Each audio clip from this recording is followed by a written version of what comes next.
1947 খ্রিস্টাব্দে যে পাকিস্তানের সৃষ্টি হয় তাতে মুসলিম ধর্মাবলম্বীদের সংখ্যাগরিষ্ঠতা ছিল, তবে সমগ্র পাকিস্তান ভৌগোলিকভাবে বিচ্ছিন্ন ছিল।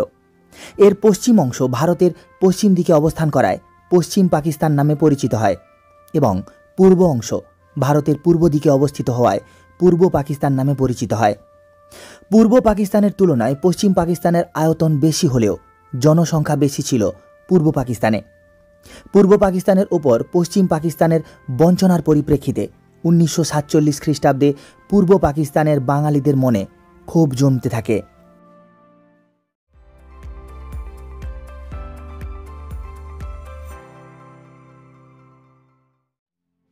ভারত বিভাজনের প্রেক্ষাপটে পূর্ববঙ্গের মুসলিম সম্প্রদায় মোহাম্মদ আলী জিন্নাকে মুসলিম জাতির একমাত্র ত্রাতা ও রক্ষাকর্তা মনে করে তাদের মন প্রাণ তার জন্য উৎসর্গ করতে প্রস্তুত ছিলেন।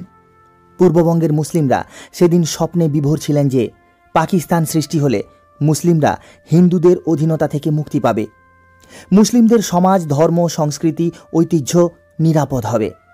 পাকিস্তান সৃষ্টির 3-4 বছর পর থেকে পূর্ব পাকিস্তানের বাঙালিদের উপর পশ্চিম পাকিস্তান তীব্র অর্থনৈতিক বৈষম্য চাপিয়ে দেয়।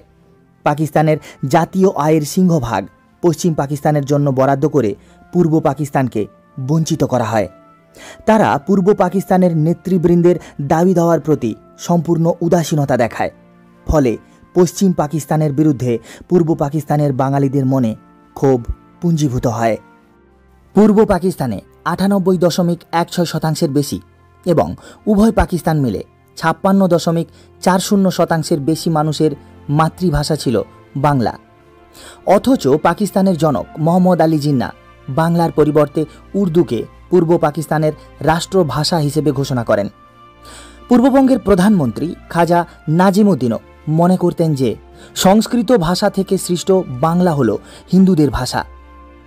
এই পরিস্থিতিতে বাংলা ভাষা রক্ষার দাবিতে পূর্ব পাকিস্তানের সর্বত্র আন্দোলন শুরু হয়। রাষ্ট্রভাষা বাংলা চাই, এই দাবিতে পূর্ববঙ্গের সর্বত্র আন্দোলন ছড়িয়ে পড়ে। এরূপ একটি আন্দোলনকারীদের মিছিলে 1952 খ্রিস্টাব্দের 21শে ফেব্রুয়ারি পাক সরকারের পুলিশ গুলি চালালে সালাম, জব্বার, বরকত ও রফিক নামে 4 জন যুবকের মৃত্যু হয়। তাদের মৃত্যুতে ক্ষুব্ধ বাঙালি জাতি যে পাক বিরোধী সংগ্রাম শুরু করে তা 1971 খ্রিস্টাব্দে স্বাধীন বাংলাদেশ সৃষ্টির মধ্য দিয়ে সমাপ্ত হয়। পাক সেনাবাহিনীতে পূর্ব পাকিস্তানের বাঙালিরা অবহেলিত ছিল। পাক সরকার বাঙালিদের ভীতু জাতি বলে মনে করত। মাত্র 5% বাঙালি সশস্ত্র বাহিনীতে ছিল। এদের অধিকাংশই আবার আদেশ দানকারীর ন্যায় উচ্চ পদে নিযুক্ত হতে পারেনি। 1965 খ্রিস্টাব্দে ভারত পাক যুদ্ধের ফলে পূর্ববঙ্গের বাঙালিদের নিরাপত্তাহীনতা আরও বৃদ্ধি পায়। পূর্ব পাকিস্তানের চেয়ে পশ্চিম পাকিস্তানের জনসংখ্যা কম হলেও দেশের রাজনৈতিক ক্ষমতা পশ্চিম পাকিস্তান কুক্ষিগত করে রেখেছিল। পূর্ব পাকিস্তানের খাজা নাজিমুদ্দিন, মোহাম্মদ আলী বগুড়া, হোসেন শহীদ সুরাবর্দী প্রমুখ যখনই পাকিস্তানের প্রধানমন্ত্রী নির্বাচিত হয়েছেন তখনই পশ্চিম পাকিস্তানিরা কোনো না কোনো অজুহাতে তাদের পদচ্যুত করেছেন। জেনারেল আইয়ুব খাঁ 1958 খ্রিস্টাব্দে পাকিস্তানে দীর্ঘ 11 বছর ধরে স্বৈর শাসন চালিয়ে পূর্ববঙ্গের রাজনৈতিক অধিকার বহুলাংশে কেড়ে নিয়েছিল। 1970 খ্রিস্টাব্দের 12 নভেম্বর পূর্ব পাকিস্তানের উপকূলীয় অঞ্চলে ভয়ঙ্কর সাইক্লোনে অন্তত 3 থেকে 5 লক্ষ মানুষ প্রাণ হারায়। ইতিহাসের অন্যতম ভয়ঙ্কর এই প্রাকৃতিক দুর্যোগেও পাক সামরিক সরকার ত্রাণ কার্যে উদাসীনতা দেখায়। ফলে ঝড়ের পরেও যারা বেঁচে ছিলেন তারা খাদ্য ও জলের অভাবে মারা যান। সরকারি উদাসীনতায় ক্ষুব্ধ হয়ে পূর্ব পাকিস্তানের মানুষ পাক রাষ্ট্রপতি ইয়াহিয়া খানের পদত্যাগ দাবি করেন। 1970 খ্রিস্টাব্দে পাকিস্তানের প্রথম সাধারণ নির্বাচনে পূর্ব পাকিস্তানের আওয়ামী লীগ দল ব্যাপক সংখ্যাগরিষ্ঠতা লাভ করে। তারা সেখানকার 162টি আসনের মধ্যে 160টি আসনে জয়লাভ করে এবং পাকিস্তানে সরকার গঠনের অধিকার পায়। কিন্তু ইয়াহিয়া খানের নেতৃত্বাধীন পাকিস্তানের সামরিক সরকার পূর্ব পাকিস্তানের কোনো ব্যক্তির হাতে পাকিস্তানের ক্ষমতা ছাড়তে রাজি ছিলেন না। তাছাড়া নির্বাচনে দ্বিতীয় সংখ্যাগরিষ্ঠতাপ্রাপ্ত দল পাকিস্তান পিপলস পার্টির নেতা জুলফিকার আলী ভুট্টো অনৈতিকভাবে আওয়ামী লীগ নেতা শেখ মুজিবুর রহমানের ক্ষমতা লাভের বিরোধিতা করেন। সরকার গঠনে আওয়ামী লীগ ব্যর্থ হলে সমগ্র পূর্ব পাকিস্তানের মানুষ পশ্চিম পাকিস্তানের বিরুদ্ধে ক্ষোভে ফেটে পড়ে। শেখ মুজিবরের ধর্মঘটের ডাকে গোটা পূর্ব পাকিস্তান অচল হয়ে পড়ে। মুজিবুর 25শে মার্চ 1971 খ্রিস্টাব্দে ঢাকার রেসকোর্স ময়দানে এক সভায় ঐতিহাসিক ভাষণে ঘোষণা করেন যে এবারের সংগ্রাম আমাদের মুক্তির সংগ্রাম, এবারের সংগ্রাম স্বাধীনতার সংগ্রাম। তার ভাষণে পূর্ববঙ্গের গোটা বাঙালি জাতির মধ্যে উন্মাদনার সৃষ্টি হয়।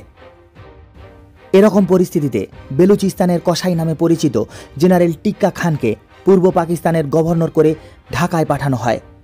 পূর্ব পাকিস্তানে প্রচুর অস্ত্রশস্ত্র ও গোলা বারুদ আনা হয়। ইয়াহিয়া খান বাঙালিদের ব্যাপক হারে হত্যা করার সবুজ সংকেত দিয়ে ঘোষণা করেন যে 30 লক্ষ বাঙালিকে হত্যা করো, তখন দেখবে তারা আমাদের হাত চেটে খাবে। 25শে মার্চ রাতে পাক সামরিক বাহিনী বাঙালিদের ব্যাপক হারে হত্যা করতে শুরু করে। এই হত্যা অভিযানের পোশাকি নাম দেওয়া হয় অপারেশন সার্চ লাইট। 25শে মার্চ মধ্যরাতে শেখ মুজিবুর গ্রেপ্তার হলেও আন্দোলন দমন করা যায়নি। স্বাধীনতা আদায়ের লক্ষ্যে পূর্ব পাকিস্তানের সাধারণ মানুষ ও মুক্তিবাহিনী 1971 খ্রিস্টাব্দের শুরুতে ব্যাপক আন্দোলন শুরু করে। ভারতের প্রধানমন্ত্রী ইন্দিরা গান্ধীর নেতৃত্বে ভারতীয় সেনা পূর্ববঙ্গে মুক্তিবাহিনীকে সহায়তা শুরু করার কিছুদিনের মধ্যেই পাক বাহিনী বিপাকে পড়ে যায়। শেষ পর্যন্ত পাক বাহিনীর প্রধান জেনারেল A.A.K. নিয়াজি ভারতীয় বাহিনীর প্রধান জগজিৎ সিং অরোরার কাছে 1971 খ্রিস্টাব্দের 16 ডিসেম্বর আত্মসমর্পণ করেন এবং স্বাধীন সার্বভৌম রাষ্ট্র বাংলাদেশের জন্ম হয়।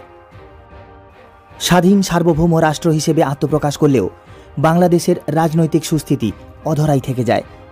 স্বাধীন বাংলাদেশের জাতির জনক শেখ মুজিবুর রহমান 1975 খ্রিস্টাব্দের 15ই আগস্ট আততায়ীর হাতে নিহত হন। বন্ধুরা, আজকের ভিডিও সম্পর্কে তোমাদের মতামত কমেন্ট করে জানিও। ভিডিও ভালো লাগলে লাইক শেয়ার করতে ভুলো না। চ্যানেলে নতুন হলে সাবস্ক্রাইব করে বেল বাটন প্রেস করে অল করে দিও।